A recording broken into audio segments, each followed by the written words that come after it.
Мой муж находится уже в тюрьме, в СИЗО 2,5 месяца. В данный момент я осталась одна с 2 малолетними детьми, сыном 10 лет и вот дочери 9 месяцев. Живем мы на одно детское пособие, помочь особо некому, и также на съемной квартире. Была новость, что силовики избивают глухонемого мужчину. И муж написал, что как так, мол, как так можно, вы же должны быть на страже все-таки народа. А уже после выборов, когда начались вот эти вот в Минске протесты, тоже было видео, но там какое-то было жесткое видео. В контексте было написано, что жесткое видео. Он тоже написал комментарий, что нужно с ними также поступать. Вот в октябре месяце позвонил следователь, завели уголовное на него дело. Что его сподвигло написать этот комментарий, я все-таки не знаю. Наверное, какая-то жажда справедливости, ведь избивать мирный народ, того же глухонемого мужчину, который, я все-таки думаю, что вот это вот у него вскипела несправедливость. В тот момент я была беременная, когда шло следствие. Как только мы узнали, что возбудили уголовное дело, то я, наверное, через пару дней попала сразу в больницу на сохранение, потому что, естественно, я переживала, это отразилось на состоянии ребенка. Вот меня в срочном порядке госпитализировали. Слава богу, все обошлось. Он очень волновался, он не пил, он не ел, он похудел за это время все-таки. Дай-ка человек никогда не привлекался, хорошая работа. Положительные все характеристики, а следствие шло с октября месяца, пока дело не передали в прокуратуру. Это где-то до мая месяца. Были в таком состоянии, были взвинченные все. Вы знаете, перед судом целую ночь мы не спали, мы долго с ним сидели, разговаривали, как мы будем с ним быть, если вдруг все-таки посадят. Но к такому толку мы ничего не пришли. Единственное, что решили, что будем друг друга поддерживать. Я, естественно, буду его ждать.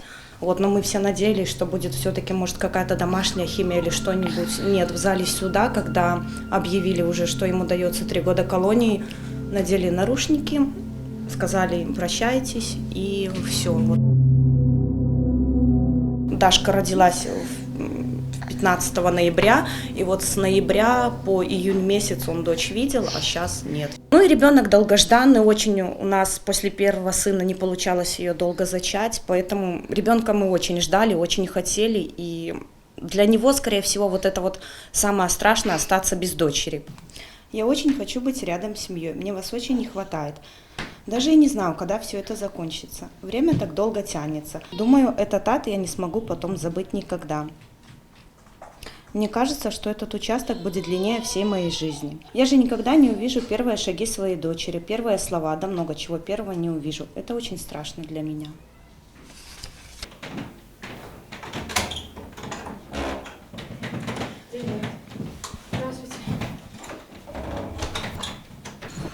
Да, он знает, что папа сейчас находится в СИЗО, также знает, что попал он туда за комментарии, написанные ВКонтакте. Я стараюсь с ним эту тему не трогать, чтобы его еще больше не вводить в курс дела, потому что как только он узнал, что папа уже сегодня домой не вернется, это было 23 июня, как Дениса забрали в СИЗО, у него начался нервный тик.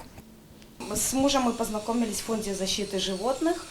Я являюсь волонтером этого фонда. Мне очень жалко домашних животных, которые оказались на улице. Также и Денису было очень жалко, и мы познакомились с ним в этом фонде. Меня, конечно, это привлекло, что мужчина такой добрый, отзывчивый, помогает животным. Так у нас и закрутилось, завертелось.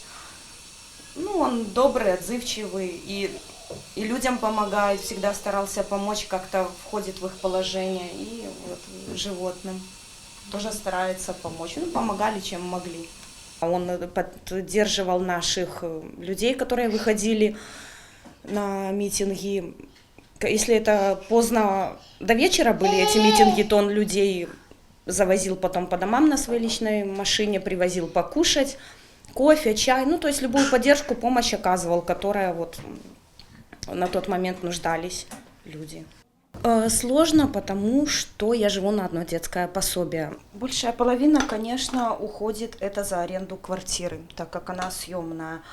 Ну и вторая часть на продукты, на детские, на каши, на подгузники. Ну, ребенку же не откажешь, потому что она маленькая, ей надо кушать, ей надо покупать, ей не объяснишь, что вот, нету. Бывает даже, доходит вплоть до такого, что мы приходим в магазин со старшим сыном и с девочкой, и я не знаю, что мне делать. Или купить младшей какую-то пюрешку фруктовую, или же сыну мороженка. То есть, бывает даже доходит до такого.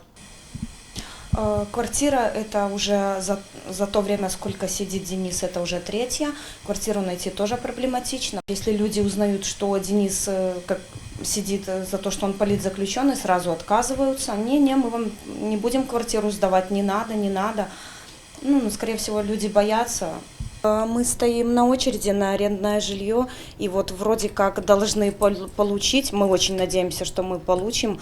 И самая главная проблема – это то, что у нас нет своей мебели. Техника, конечно, необходимая есть, но вот диван, мягкий уголок, что-нибудь, на чем можно сидеть, отдыхать, спать, бы очень, конечно, нам понадобился, потому что, сама я это не смогу потянуть со своих детских. В каждом письме он пишет, что и я тебя люблю, и дождись меня, пожалуйста, а также рисует, хотя, в принципе, он у меня никогда ни художником не был, никогда не рисовал, но вот прислал открытку, handmade. Судьба тебя мне подарила, но разлучила нас тюрьма. И не забудь, прошу, родная, что есть на свете надежда, вера, ты и я. Тебя я крепко обнимаю, целую крепко, жду письма. Тебя люблю я, ты же знаешь, хоть разлучает нас тюрьма. Ведаеце, за апошнія месяцы я страціла ўсё апроч веры ў беларусаў. Калі вы хочаце падтрымаць нашу гераіню з любога пункту свету, публічна ці ананімна, лістуйце да нас. І памятайце, калі мы разам, тады мы Беларусі.